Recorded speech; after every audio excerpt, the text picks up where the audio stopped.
Welcome in to the Bad Fan. If you didn't know, the Braves are doing it again. Will they be stopped? We'll have to see. Will Erling Haaland double the Premier League Golden Boot record? I don't know. We'll have to see. And if the middle of your week was getting boring, don't worry because Champions League is back, baby. Your journey discussing all of this and more begins now. Hello, and welcome back into the Bad Fan. I'm your host, Brandon Patesnick, and we are glad to have you alongside us today. Cole obviously will not be joining us today, which means we will most definitely be going off the rails. And there's no better place to start than with our first question of the day. Steven, I don't know if you saw this before I wrote it, but if you had to combine two athletes to create one super athlete, who would they be and why? Wow. Two athletes? Hurry. I got to go with the 6'8" great Dr. Disrespect international video gaming superstar, 37-inch vertical leap. Anyways, you can throw a football 70 yards. So yeah, he's one of them. And then for my other athlete, I would probably choose, first thing that's coming to my head because I just watched the Rams game, Aaron Donald. Aaron Donald and Dr. Disrespect mashed together would be just an absolute freak of nature. Oh my god. I don't know if Cole's going to be able to do like a face smash, or you know how those apps, whatever. Maybe Cole can put something together, but that is an awesome super athlete. But no, I did not see that question. So that's straight off the rip.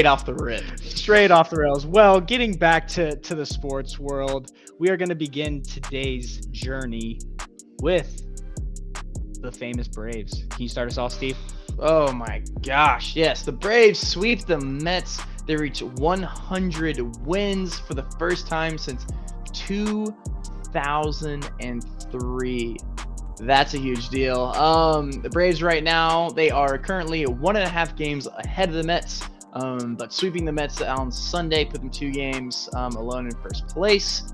The Mets come at the Braves with Jacob deGrom, Max Scherzer, Chris Bassett, all the weapons they stocked up this past offseason just to throw at the Braves. And what did Dansby do in fashion with his contract expiring this year? Hits a home run off of all 3 starters. That's absolutely insane. That was incredible. I believe he sits at 25 home runs right now, having a monster finish to the season after a pretty slow September.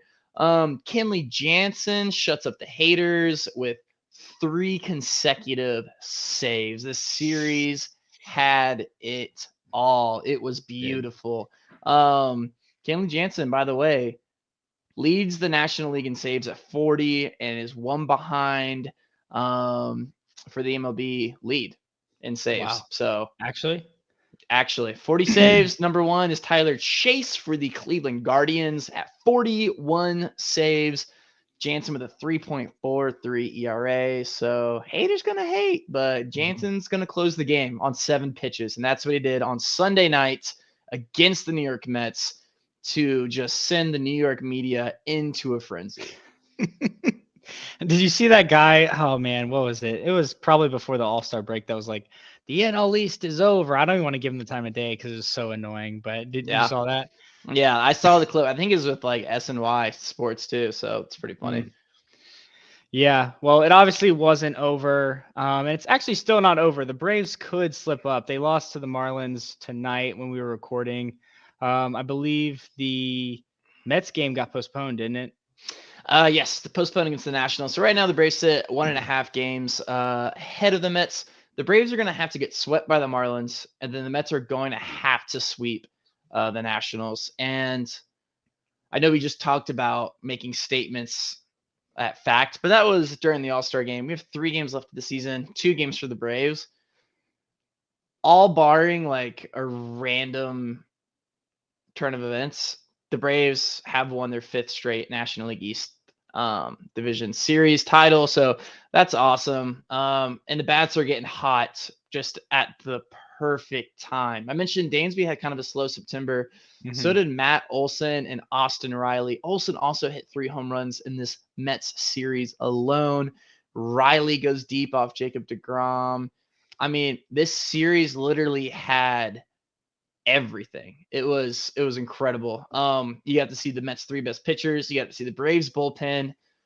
Shout out Jesse Chavez. In the depth, it was clear that the Braves hold the advantage over the depth. The 8, 9, 7 hitters for the Braves, they're just, the depth of this team just speaks volumes going into this playoff series. And to get some guys some rest, hopefully not being a wild card team, I'm feeling pretty stoked. Yeah, I remember one of our previous episodes. You said if the Braves happen to have won the NL East on some crazy run that they won, remind everyone, the Mets have not been bad either.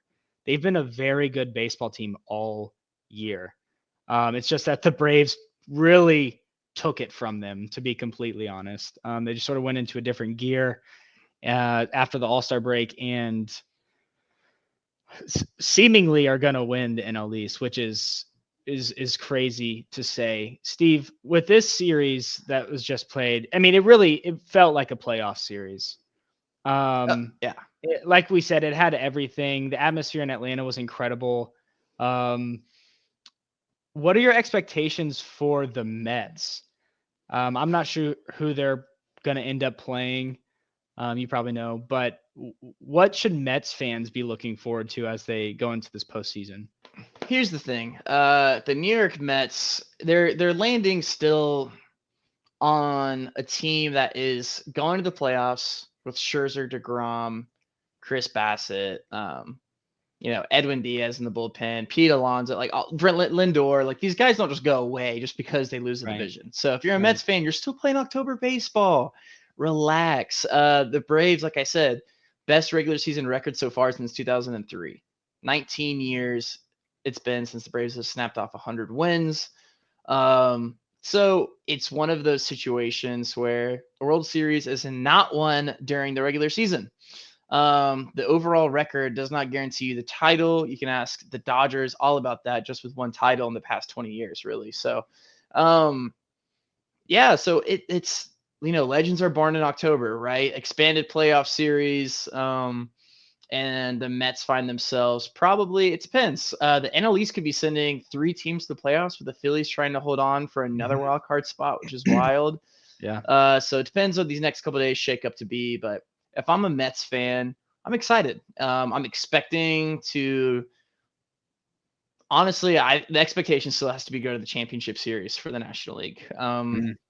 You slipped up. You got to use this as fuel to be angry, go out there and play with some attitude and whatnot. And honestly, this series could help you. If I'm trying to be an optimist, you threw out your trump card in deGrom, Scherzer, and Bassett, and it didn't work out. It's time to do some soul searching. It's time to, grit it out, figure out how you're going to win these playoff series. And you got a sneak peek this past weekend against the defending world champions. So you can't be too upset. You had a 10.5 game lead over the Braves, though, and that slipped away. 10.5 games. Just those trumpets couldn't save you. But you know what? It's nice. You got to drown out all the music, drown out the trumpets, drown out all the fame, all this media attention, and just win on what's in front of you on the field. And you just got a feeling over this series of this weekend of no matter who was up for the Atlanta Braves against any pitcher, it was a big key moment. But you didn't get that with the Mets. You got down towards, some of the guys. You got Darren Ruff. They went out and got with a right-handed bat, or some guys like that. And then you have AJ Minter, Raisel Iglesias. Spencer Strider is going to be a bullpen monster to be released in the playoffs. It's just the Mets don't really have that. So I would say the better team came out, and not just because I'm a Braves fan, and won the division this year. So, but if I'm a Mets fan, chill out. You'll be fine. Yeah. And that means on their side, they'll play the Dodgers, won't they? They'll have to go through the Dodgers probably. I don't know how the new bracket is set up. I don't think it'll be the Dodgers. I think it's the worst wildcard team will be playing the Dodgers, which is probably going to be those Phils. I think the Brewers and Giants are still kind of in that as well. So they'll be dodging those guys. They'll be dodging the Dodgers, pretty sure. And playing like a Padres team. So I'm actually not too sure, but later episode. But again, I think the expectation is still top tier. Yeah. With Jacob deGrom, the best pitcher in the game. Yeah. The bullpen, as in Edwin Diaz, fantastic year. Yeah, it's just time. It's October. You have to look at it as a new season, a brand new season. Will Smith going into the playoffs last year for the Braves, I think of, he shoved 11 scoreless innings for the Braves in the playoffs and led us to that World Series title. So those stats, those batting lines, those ERAs all go to 0. So yeah, again, like the legend says, legends are born in October. So I'm excited to see the heroes come out of this month. Yeah, the Mets will be looking for some hero moments in the playoffs, which happens every year, some crazy moments. But they did get swept by the best team in baseball. Not the best team in baseball. What am I trying to say? Historically, the best team in baseball, maybe. Anywho, a team that would have something to say about that is the New York Yankees. We couldn't not mention Aaron Judge and the precipice of history he is on. I can just say, wow, first of all, he's on 61 home runs. But can you give us a little bit more? Yeah, 61 home runs, and lo and behold, is kind of silently on this triple crown chase right now, which is just absolutely insane. League leading in batting average, home runs, and RBIs. Aaron Judge is a freak of nature. And again, this is a guy, the Yankees offered him a contract at the beginning of the season. He said no, and he's going to get paid an ungodly amount of money. Right now, I think he sits 20 home runs above second place in the AL home run race. So I think he's at 62. I forget who's second off the top of my head, but he sits 20 home runs above anyone even touching this guy. It's what he's doing is absolutely insane. That's insane. I was even reading some reports that the Yankees were telling him to wait to New York to break the record and all this crazy stuff because they wanted it to be in Yankee Stadium. And I don't know. It's just crazy with New York media. But Aaron Judge does it, tunes out this guy's been playing on his contract year, one of the biggest names in sports, drowns all it out on your contract year. And I have no idea. Does he stay in New York? Do they he's single-handedly saved this Yankees team from free fall at some points in the dog days of summer. This Yankees teams look fantastic to start the year, and he single-handedly just would pull them out. It's like, what did Aaron Judge do tonight? Oh, he hit a home run. He's also walked over 120 times, I'm pretty sure, as well. So insane. Absolutely insane. Once in a generation talent. Yeah, well, he's a beast. And that will be the talk of the offseason. We'll see what the Yankees can do in the postseason. But that contract situation will be definitely the talk of the summer, sort of how Freddie was this past summer. Yeah. And then the next summer, I think we also have Shohei. His contract is ending as well in 23, 24. Yeah, Shohei agreed with an extension with the Angels for this next coming year for $36 million for 1 year. He's worth it. You said he's probably the best baseball player ever. It's hard to disagree sometimes. Yeah, this guy has a 2.4 ERA. He has 35 bombs and hit 2. Yeah. Anyways, I think Shohei Ohtani. Ohtani and Aaron Judge are just in a league of their own right now. But yes, that contract situations are fun to look at. Yeah. Well, baseball is heating up as we come into October and the postseason. It's going to be a fun one like it always is. So please stick with us. Steve will give all of the analysis on the upcoming series and all of that because he's an expert. So we're gonna slide into another Atlanta sports team. The MLS is actually, for me, hard to follow right now with all of the sports going on. College football's back, NFL's back. We have Premier League, all the other national leagues. We have Champions League, Europa League, we have so much sports to watch that the MLS, for me, unfortunately, just sort of drops. But Atlanta United lost to New England on the weekend. which means that their playoff hopes ended. They will not be making the playoffs this year, and honestly, don't deserve it, right, Steve? I mean, they've been awful all year. The team's actually had probably one of the worst injury bugs I've ever seen out of a soccer club. It's been awful. Their best 11 has probably not played all but twice or three times this year. But still, this Atlanta United team should be making the playoffs, and it's just a huge letdown. The club's going in a weird direction, I think. Yeah, I mean, this is a team. You mentioned that injury bug. It started at the beginning of the year, and it's like that GTA meme. Like, oh hell, here we go again. Like, honestly, with this Atlanta United team with injuries, it's been insane. So, which you could use as an excuse. But you look at the teams that Atlanta United has dropped points to this year, and with the players on the field, are still millions of dollars more on the field for Atlanta United than a lot of these other MLS opponents.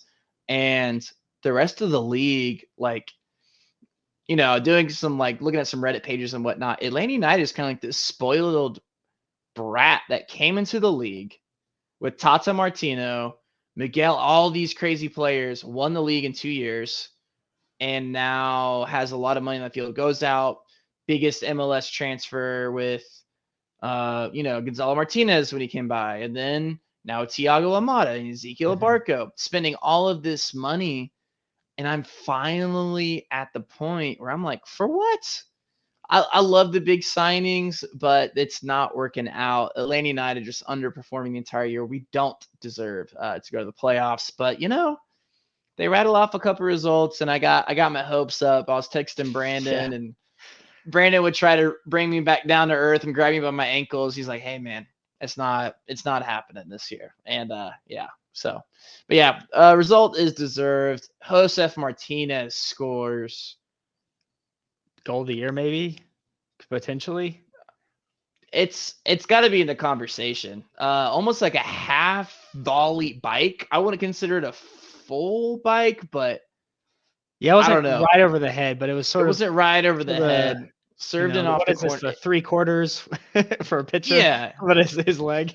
His angle was at 45 degrees. It was a hell of a goal. Man, that was amazing. And I might just have a desire for the dramatic of Theta, but really? You can't help this guy coming off the bench again and scoring, not in the starting 11 in a must-win game. All of this drama with Josef Martinez. It's just, that's been the most frustrating thing with me approaching the end of this season with Atlanta United. Brandon, how about you? What are your feelings on this drama, this whole situation with Josef Martinez? Yeah, it's really hard. He still scores goals with such limited amount of time. I'm sure he's hard to deal with, in the locker room sometimes, or maybe in some meetings and things like that. But he really just wants to win. He wants to be the best team. And I can't sit here and hate him for that. You know who I don't think wants to be the best team? Carlos Bocanegra. You know who I don't think wants to be the best team? Gonzalo Pineda. Unfortunately, and I don't know what it is. I don't know why. How Carlos Bocanegra, didn't he get a contract extension or a new contract this year? Yeah. How? And then I don't know if this is true. I'm making it up, but you probably follow the money and you figure out how, right? And it's not really it's not really his doing, right? You just signed the most expensive player, and you still have Josef and all this, and Atlanta's a massive city with probably the most fans nationally, internationally. So it's like, of course, like, you're gonna make a lot of money, but you aren't doing anything to create a team. I don't feel like we have a team. It just feels like a lot of money on the field, and then like stop gaps where we couldn't spend money because of the MLS rules. And all of that is Carlos Bocanegra. All of that. It is his fault for the team that is on the field. Now, the injuries aren't, but it is his fault for what the inconsistencies in a lot of that play. Now, the players also take the blame. Gonzalo Pineda also has to take the blame. Okay, they don't all work in their own zones. They all work together.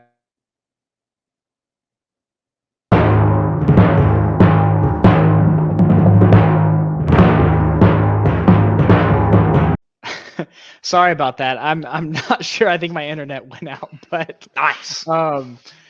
Yeah. So where was I? So yeah, the front office is definitely to blame. Carlos Bocanegra needs to really go or really have some help. Someone actually who knows what they're doing, because they have to put together a team first, and then those players who are bought or who are on that team need to go perform to the level that they're expected, because they're not doing that. And then 3, Gonzalo Pineda needs to coach better. We look lost in the offensive side of the field, lost in the midfield, and lost at defense and goalkeeper for that matter. There is no consistency all the way through that lineup. Every time I watch a game, I'm just like, what are we doing? It's like you can tell, like we're on the brink, or we could be on the brink of being something great, but then we can't score goals because Josef Martinez isn't on the field for whatever reason. And I just don't know. It's a team that really confuses me. Gonzalo Pineda, in my opinion, also needs to go. He's had his time here. And I think we need a high-profile coach, to be completely honest. Like a higher one that we've never seen, probably in the MLS. If we want to keep pushing this MLS train forward, which we really haven't been, it's sort of Austin shouldered that, and LAFC's kept up with it, and yeah, we need to get back on the map, and in a good way. I miss Tata. That's all I'm saying. No, I'll come at it with, I think, probably the most overused soccer term ever: pragmatic approach. Makes me sound smart, like an analyst. I won't say disagree with you, but I look at Atlanta United this year on the field and who has been the most impactful players, and it's Thiago Almada is up for player of the season for Atlanta United for sure. But you look at the deal of business that Atlanta United did in bringing in Andrew Guntman, loaning him out last year to MLS side FC Cincinnati. And he's had a fantastic year over in the left back position, scoring goals. And Purata coming from Liga MX. And like, these deals don't have to be monumentous, I think, is kind of what I'm trying to get at. And I think of the Darlington Nagbe's, a target allocated money deal for $1.1 million. A glue of that Atlanta United kind of champion roster team, as opposed to, I think, what Atlanta United is now is, let's sign Jurgen Damm. He used to be the fastest player, and he's a Mexican star. Okay.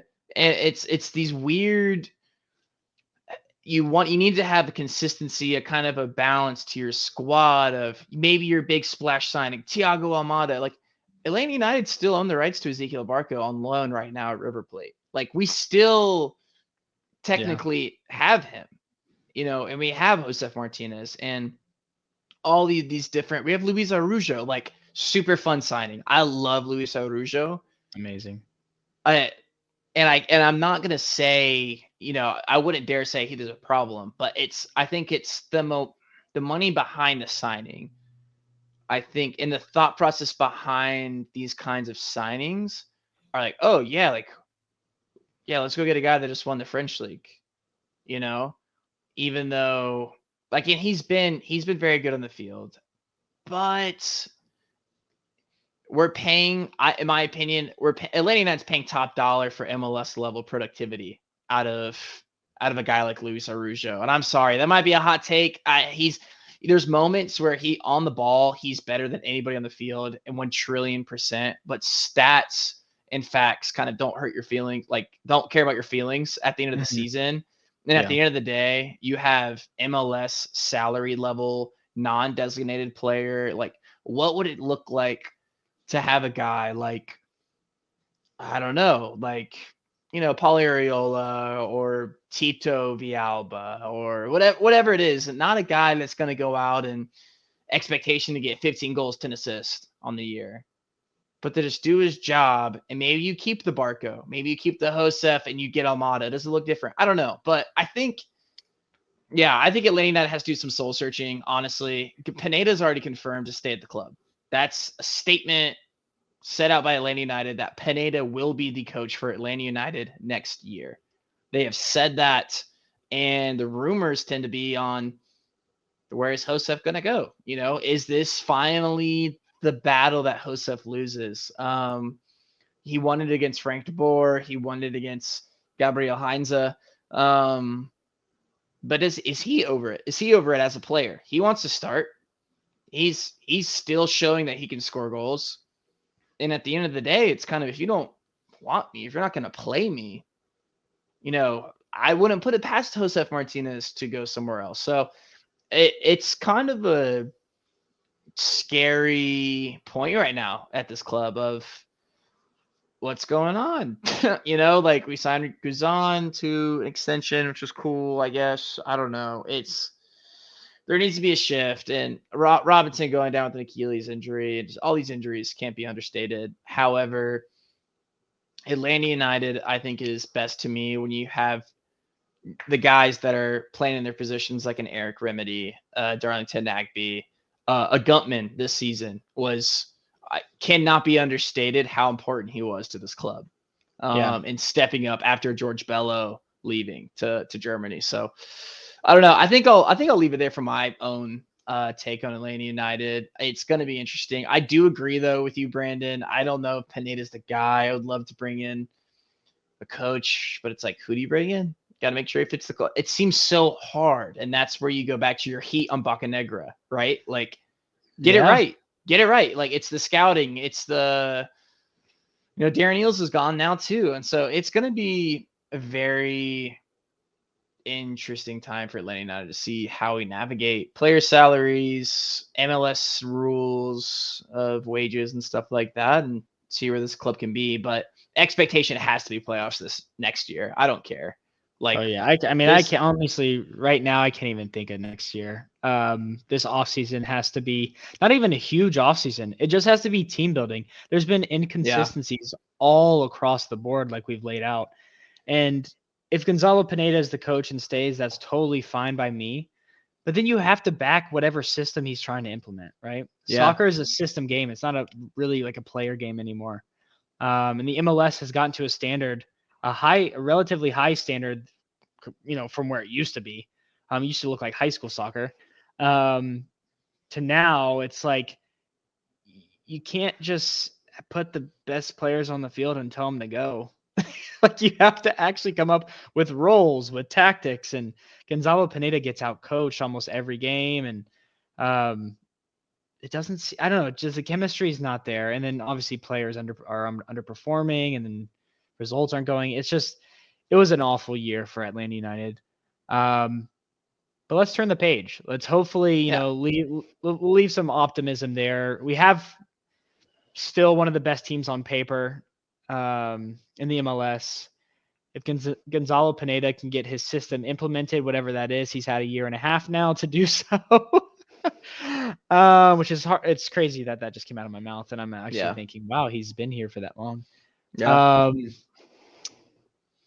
Then it could be different, but our MLS preview for next season, I will not be as optimistic on Atlanta United. Let's just say that. Okay. One good thing that I just was thinking about was Atlanta United scored a lot of goals off some set pieces this year. It was kind of fun watching us actually get some headers and like center back scoring hat tricks like Parata. That was crazy, yeah. And defenders like Guntman again scoring goals and that kind of stuff. But I don't know. But see, you're saying if that's the system, maybe playing less of that trio up front. I don't know. But who knows? Miles Robinson coming back is going to be huge. That as well, yeah. So, but anyways, we'll see what happens. But yeah, we'll turn the page on that. The MLS playoffs is coming up. I think there's only one game left in the regular season, so it's pretty much taken shape, and that will also be exciting. So make sure you tune in there.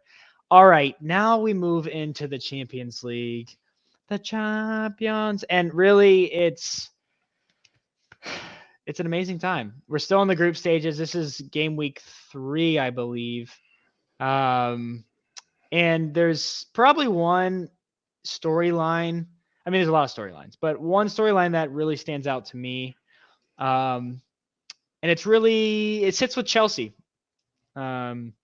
Chelsea are on 1 point, sitting the bottom of their group right now, and they take on AC Milan at Stamford Bridge. That's on Wednesday. So Milan is actually at the top with 4 points.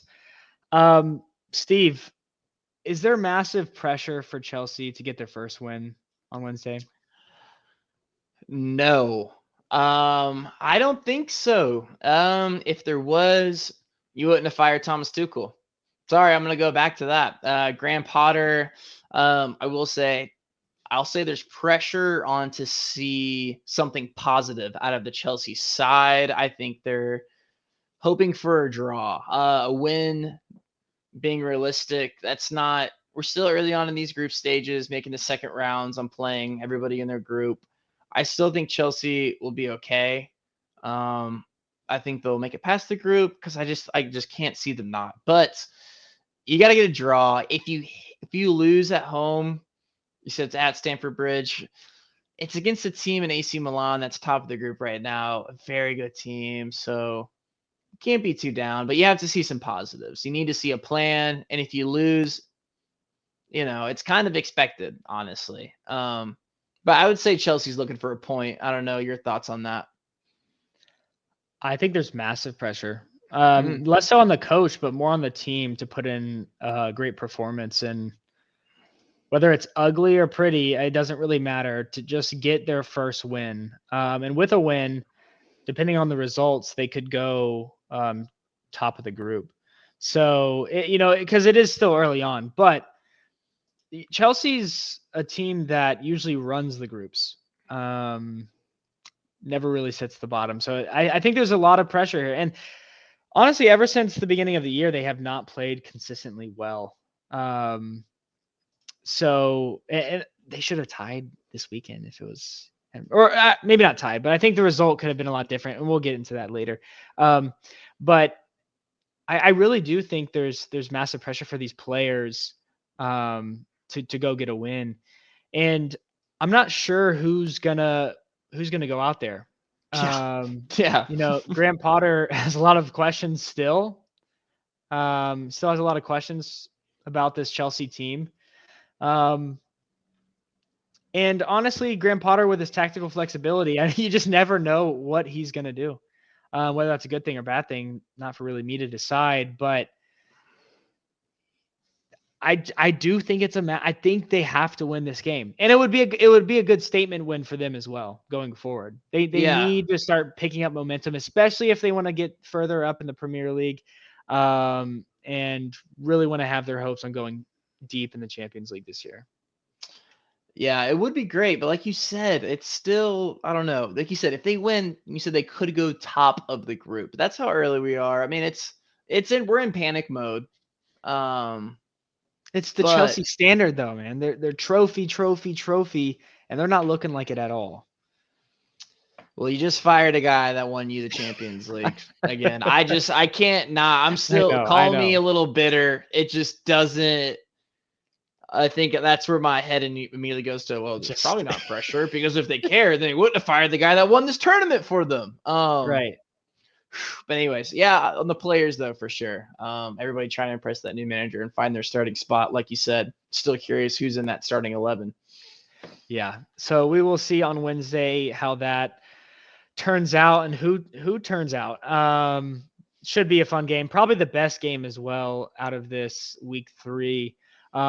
The second best game I have on here is Benfica versus PSG. I sort of wrote off Benfica, but they are both on 6 points with a 3-goal differential, and they both sit tied at the top of the group.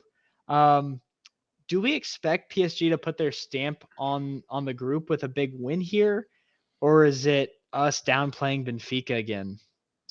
Yeah, I mean, you're expecting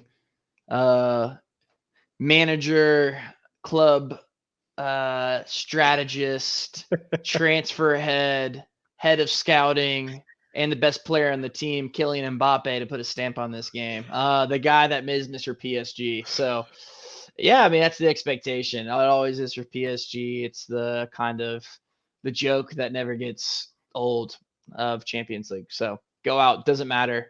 Shouldn't matter who they're playing. They paid the money for Mbappe to stay. They have a Messi. They have a Neymar. They have a great team. So they'll be looking to really stamp this game. I think Benfica will make it. And you said that's a good shout. Second best game of the week. I think it'll be a great game. Yeah. I hope it's a fun one. But I also think it could get ugly. But I'm not gonna play down Benfica. They're a good team, and they've proven themselves time and time again. So go watch that game. It's going to be great. Also on Wednesday. But out of this group, there's also Juventus. They have 2 losses already in this group stage, but they do get to play. Oh man, I don't know if I could pronounce it. Maccabi, Haifa. Anywho, one of the worst teams in the tournament, to be honest. Juve really need to show up in this game if they want to pursue their knockout round dreams with the way Benfica and PSG are playing, I think. Yeah. Juventus, I mean, yeah, like you said, they're playing Maccabi Haifa. They're in the Israeli Premier League. They're the top team in the Israeli league. But yeah, Juve, though, I don't think there's any expectations on this year for the Champions League. The club's in, God, so much turmoil right now. Why am I blanking on the manager's name right now? Oh gosh, you just threw that on me. I'm terrible with names, so you're not anyways, but yeah, Juventus, they haven't been at their best. The old lady hasn't been up to par in Champions League for a little while now. So it's a win. They got to get right. Allegri. Yeah, Allegri. That's who it is. Allegri needs to. God, yeah, I mean, it needs to be an authoritative win right now. They're not really doing good in Serie A, Champions League. They need to step it up. Yeah, they do. So, anywho, pay attention to that Juventus game if you want. I will not be watching it or wasting my time watching it. They should wipe them off the field, to be completely honest with you. The next game we have on here is Inter Milan versus Barcelona. I think these are our dark horses playing each other, Steve. Oh. So that's sort of fun. I forget who did Cole say was his dark horse? Do you remember? I think he said that last team that's playing Juventus. He said that's from the Israeli league. Yeah. Anywho, Inter versus Barca. Any thoughts on this game?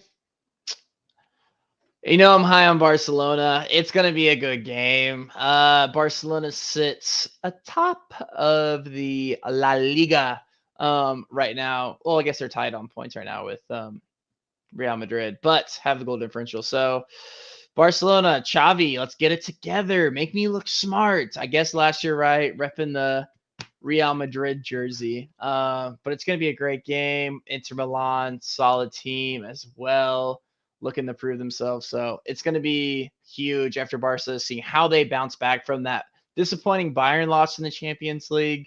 Which they didn't look bad. They didn't look bad. No, they didn't look bad. In the first half, they looked fantastic. They just could not finish.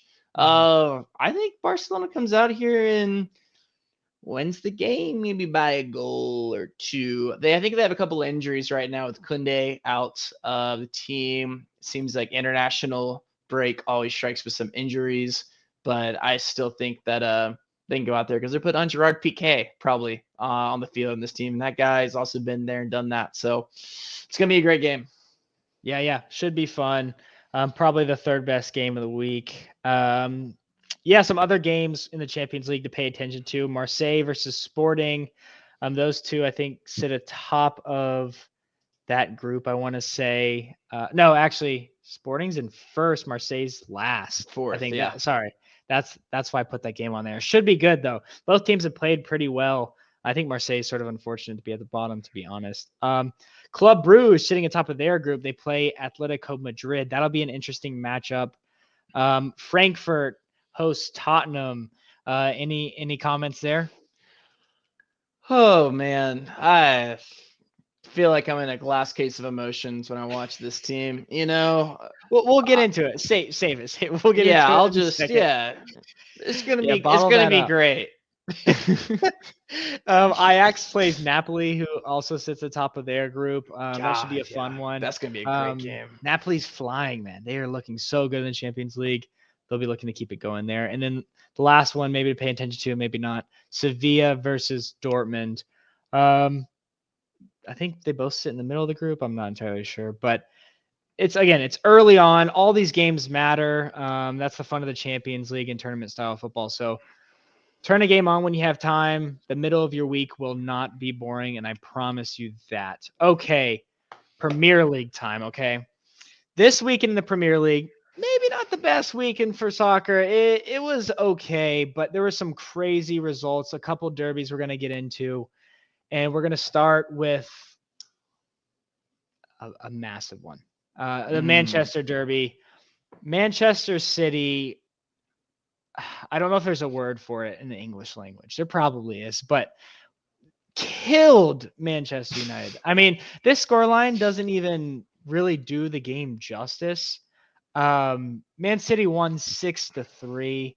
Man United's 2 of their goals came in the last 15 minutes when the game was already over. Martial, yeah.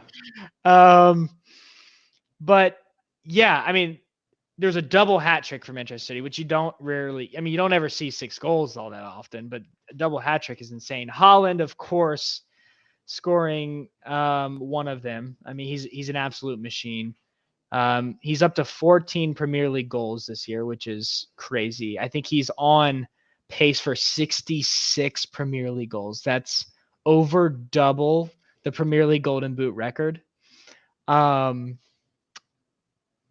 I guess we can start there. Foden had the other hat trick for both of these guys picking up assists as well on each other's goals to keep in mind as well. Yeah, assisting, scoring goals, they can do it all, and they are under the age of 23. Probably the best young players in the world. Yeah, me too. So let's just start there. Thoughts on Haaland? Thoughts on Haaland? I mean, everybody has a thought. What are your thoughts? Yeah, something interesting that his dad came out and said earlier this week, talking about his golden child, Erling Haaland, was how dang talented he was, and said maybe he'll spend 2.5 seasons in the Premier League, then maybe he'll go to France, then maybe he'll go to Spain, and then maybe he'll go to Italy so he can just score goals in all the leagues. Talk about cocky, ego, pride, or just really knowing how good your son is at the beautiful game. Yeah, he's a freak. He's a freak of nature. I think I had him winning the Golden Boot this year, but not breaking the record of Mohamed Salah. I mean, you got to say he shatters it. What was the record last year? I mean, not the record, but what was the race last year? Did it end at 18 or something low? How close was it? Or was it into the 20s? Yeah, I think it was into the 20s. We'll have our stat guy. I keep him back there in the closet. He'll send you a message. Keep it down. Yeah, he'll send us a message and let us know. Off the rails we go. Off the rails we go. Sorry, Cole. But yeah, I mean, you got to say he shatters this record, right? I think so. It's you threw out that 66 number. Obviously, it's crazy to, he's not going to score 66 goals for y'all out there. That that's not going to happen. Probably not. But I think he's already has 3 hat tricks, right? Yeah. It's insane. And I want to say it's his 3rd consecutive at the Etihad Stadium. I think I heard that as well. Yeah. In league play, which is absolutely insane. 3 league home games. He's also scored in every Champions League game as well, I think. I think he's up to 16 goals total on the year, I want to say. Yeah, I actually watched some of the highlights with Alexis And it was the goal that who De Bruyne delivered a beautiful ball into him, the cross, and he slid, and you can see like as he's sliding, like he's just waiting for the ball to get to him, and then he just gets forced behind it and like karate kicks it in the goal. It looks great, and then 2 seconds later, he's bodying on the left-hand side of the field and plays a beautiful ball in stride to Foden for the easiest finish. So easy, Stephen Krill could do it. But he's a freak. I mean, at risk of sounding like a broken record player, like everybody in the world is probably talking about Erling Haaland. But yeah, the guy can play, and it's a shame that he's not going to be in the World Cup this year.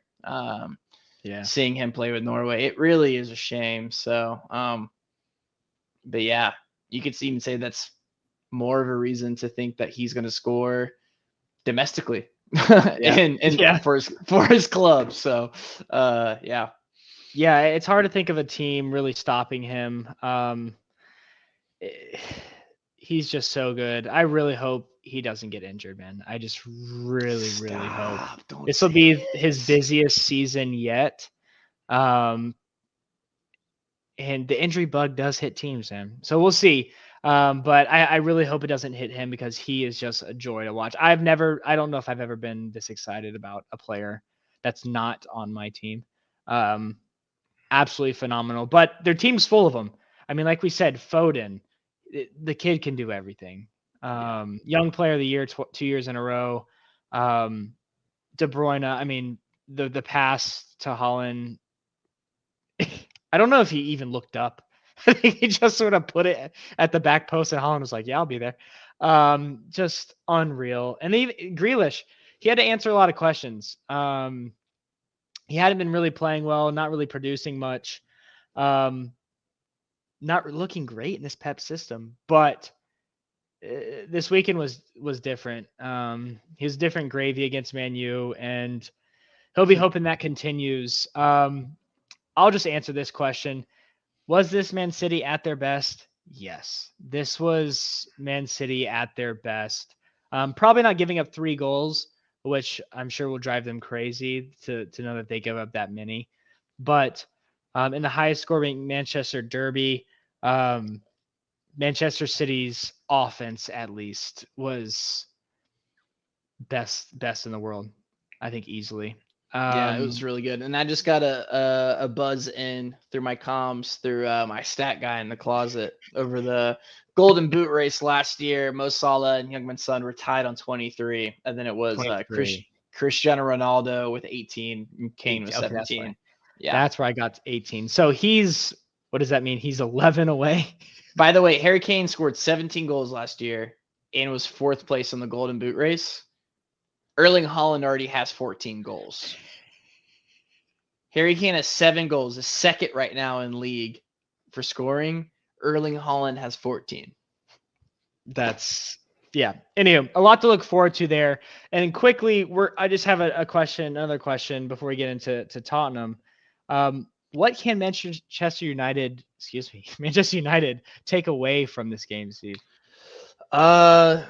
They can take away that they just broke the bank for one of the most consistent central defensive midfielders of all time, and don't start him against Manchester City. And Casemiro, I think United got a little. And it's so funny to say this out loud, like cocky in their 4-game streak of beating teams of Arsenal, Liverpool, and winning 4 league games in a row. And they came in, and Ten Hag was quoted before the game this week in saying, we're going in, we're playing our kind of football. No. I know, like, you want to build things, that's great, but you don't go into the Etihad against Manchester City, leaving yourself exposed like that in open play. That's not the way you're going to get a point here. And I think it's the way you lose games, like we talk about that a lot, I think, on the show of, if this coach gets beat bad, then he might be sacked. But this is what we're talking about. if Manchester United come into this game and lose 2-0, 1-0, 2-1, 3-1 even, like it's a different conversation. But they were down 4-0 in the first half. Like that's the facts. They were losing 4-0 in the first half. So yeah, it's terrible. And Ronaldo is also on the bench, which I'm not going to even get into that whole discussion. But Ten Hag was quoted in saying like, "Oh, I didn't want to bring Ronaldo on out of respect for his career," and I think it was the same with Casemiro. It's like, don't be afraid of making a first half substitution. Like, honestly, you cannot go out there and get waxed like you did. Even after the second goal goes in, bring on Casemiro in the 25th minute. Why not? Yeah. Why not? What are you playing for this year as Manchester United? It would have been an easy sub too. Eriksen was not playing well.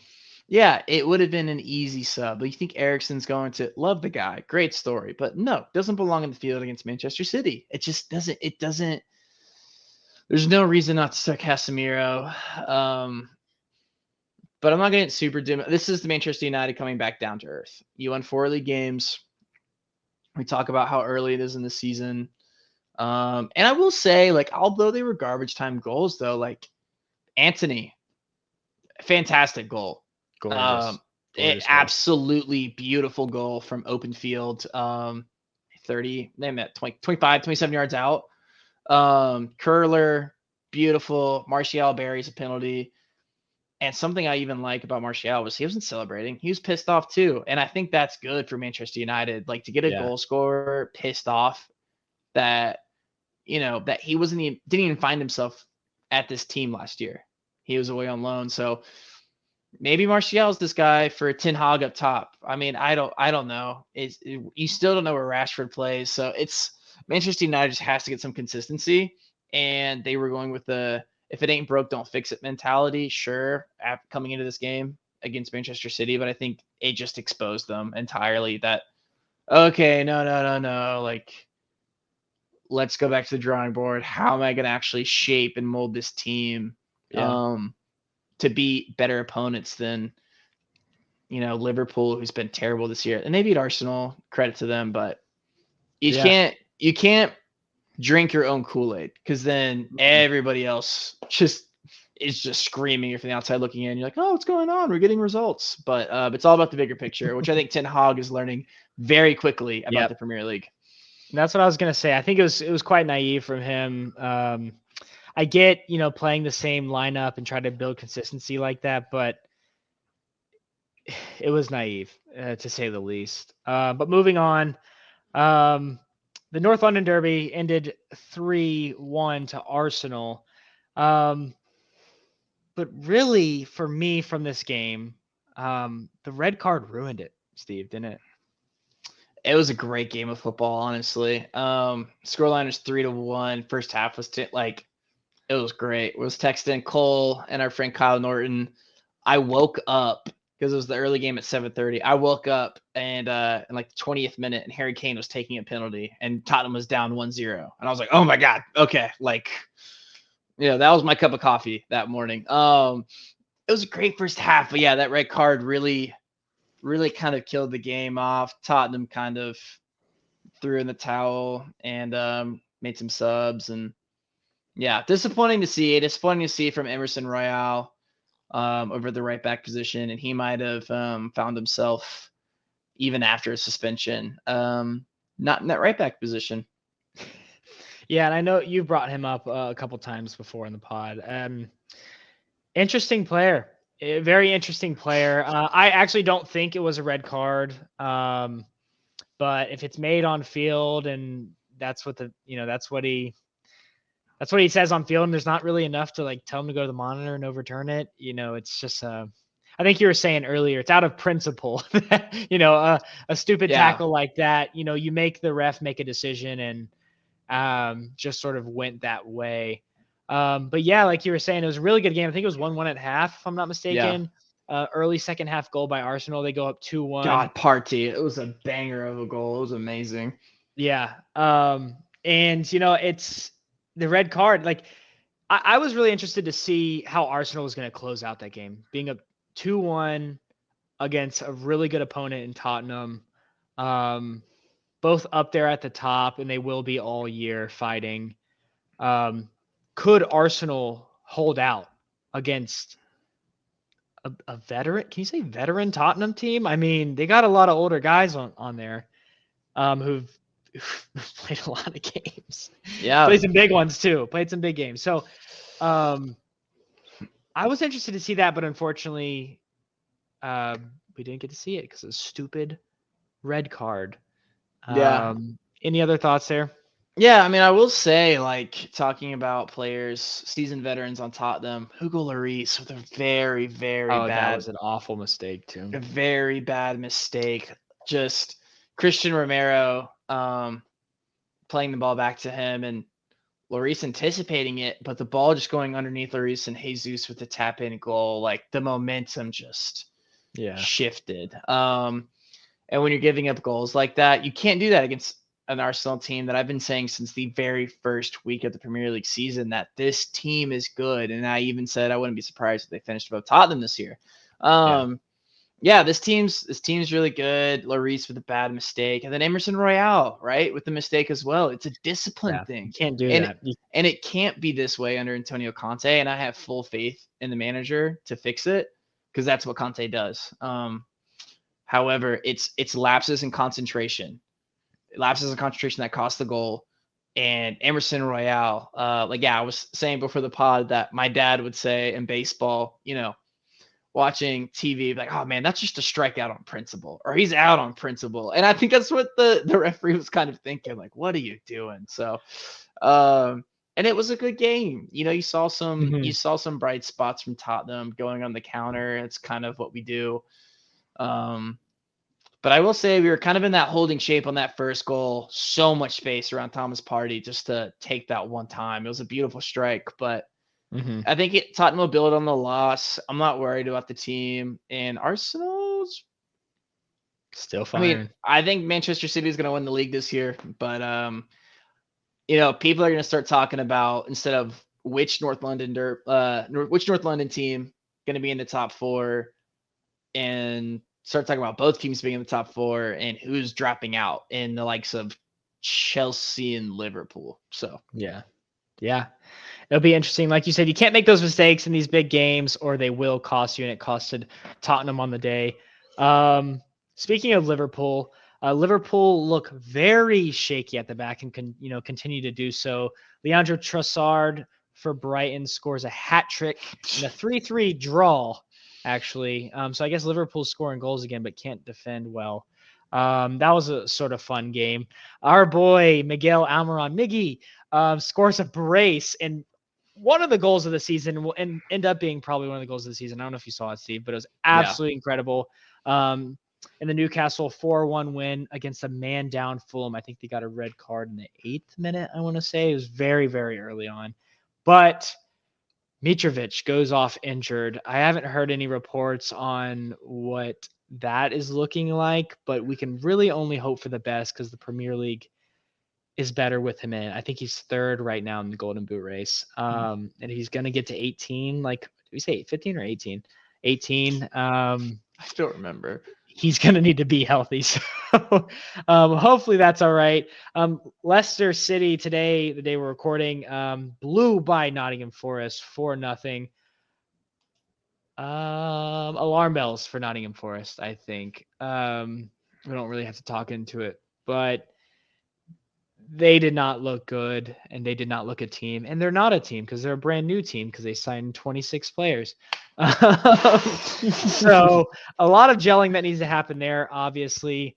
West Ham beat Wolves 2-0, and then Wolves sack Bruno Lage, their coach. Steve, do you know any Portuguese coaches out there that could fill this Wolves head coaching role? Oh man, my dad says that the biggest shout out Matt Curl this episode for the jersey, by the way, bringing it back from Madrid, Spain, so it's authentic. But no, my dad always says we have Portuguese in our blood, so maybe they can give my dad a call. He's managed some great teams in the past of me growing up. So maybe Matt Curl is the one to write the shit for Wolves. Or, I have no idea. Diego Costa speaks Portuguese. Just make him the coach. I don't know. He's probably shouldn't be Yeah. out on the field anyways. So he's going to become a player coach. He actually didn't look bad on the weekend, by the way. shout out. But that's funny. We'll see what Wolves do there.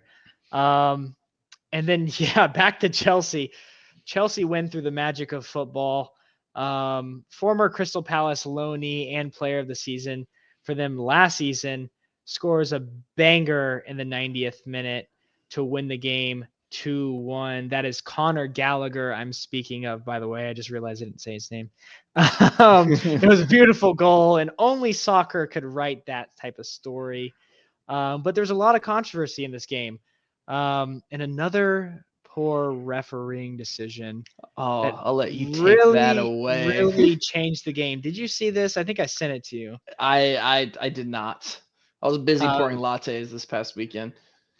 God, I wish I was there to go grab a nice latte from you. Thiago Silva, the veteran center back for Chelsea,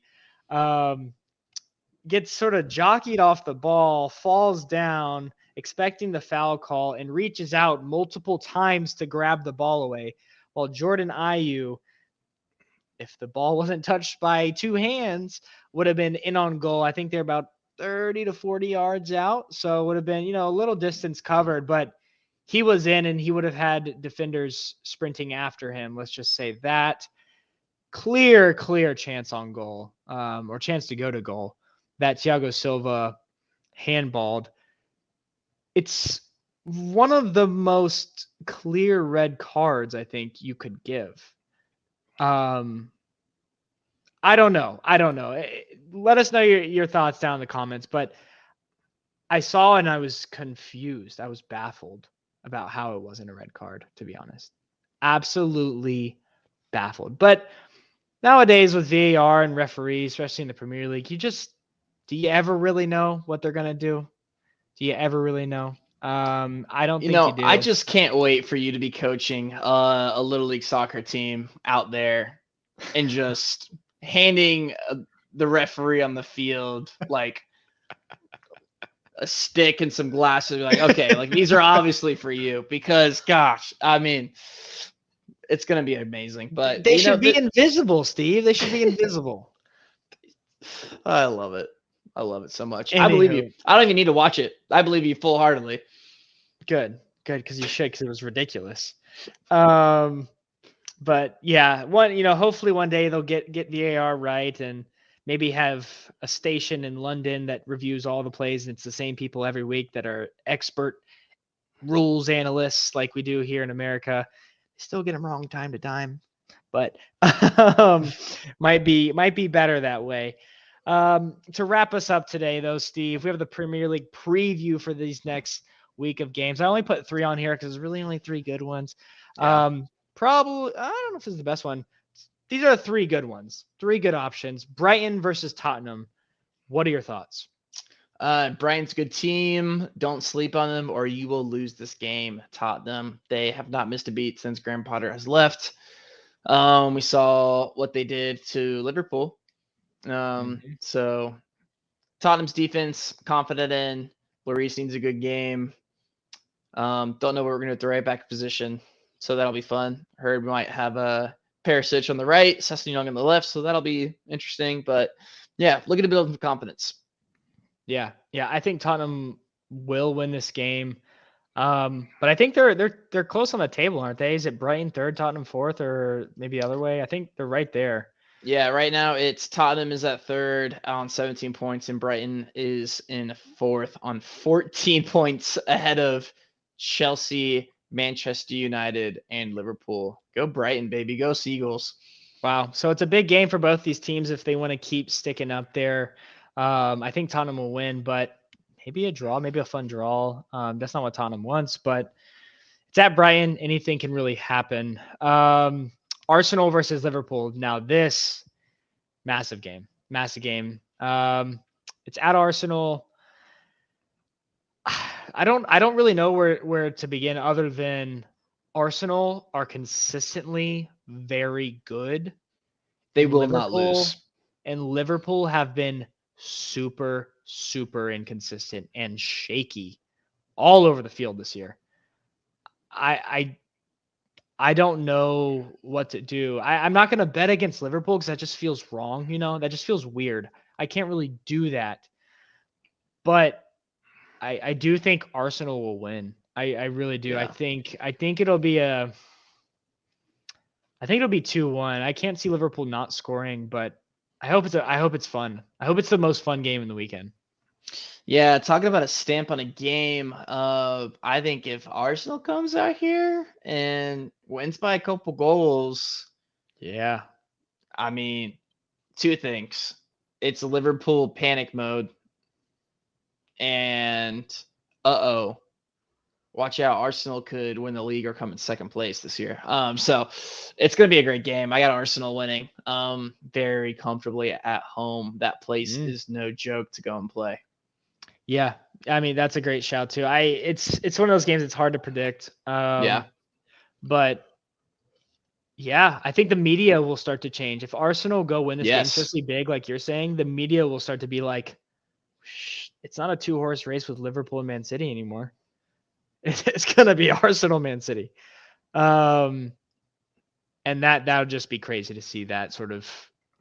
I think it's like first thing comes to my head is Voldemort coming back, and everybody's trying to quiet it down. Like, don't talk about it. It's fine. It's all cool. And then the Ministry of Magic, the boom, like all the windows get blown off. So he's back. I think that's the Arsenal effect here soon. Kyle Norton, God, we got to have him on the show. I want to hear it so bad. But yeah, this team's no joke, and the media will shift. Yeah, definitely. Leave it to Steve for the great analogies and metaphors and all things. The last one we're going to review here is Everton versus Manchester United. Everton on, I think, 10 points now. Yep. Playing consistent and consistently okay. They got a win this past weekend. Manchester United, they were started off poorly, were playing really well, and they looked absolutely awful this weekend. What do you expect out of this game? Two bad teams going at it. I mean, if Everton wins this game, like, they're ahead of Manchester United on points. Like, they could go to 6. I don't know. Jeez. Like, that's what's so weird. Everton's bad. Manchester United's bad. But it'll be an interesting response to see how United comes back after this embarrassing loss to City. I think United will come out and not mess around. Casemiro starts. Ronaldo sees the field in some shape or form.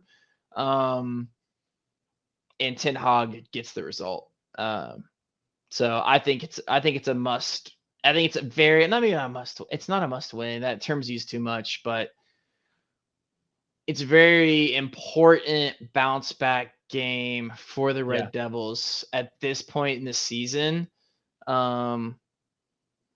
It's really important, and Everton will be looking to frustrate Man United on the ball and get a point, steal a win. So, but I could see this game swinging either way, honestly.